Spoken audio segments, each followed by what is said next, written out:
card, and Bhakti Vinod, our Mahajanacharya and Gaudiya Vaishnavism in our parampara, he's saying that this is symbolic, it represents something, these demons.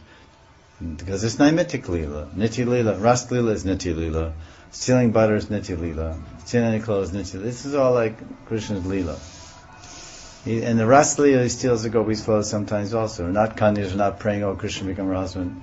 They just bathe in Yamuna and he has fun, he steals all their clothes and runs up in a tree. That happened in Vrindavan by Govinda God. They have all these cloths hanging on the tree and this and that.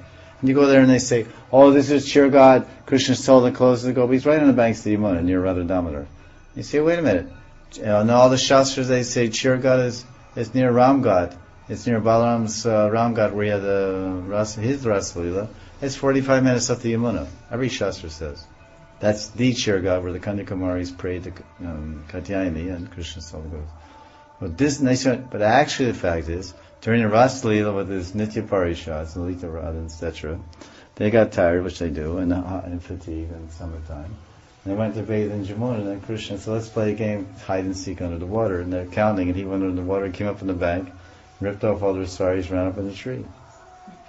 So that's celebrated in that tree. You see it, all little cloth hanging there by the Yamuna where people get boats. And there's a Krishna Balaram temple there, Nanda Balaram, like Gokul, that's the temple right off in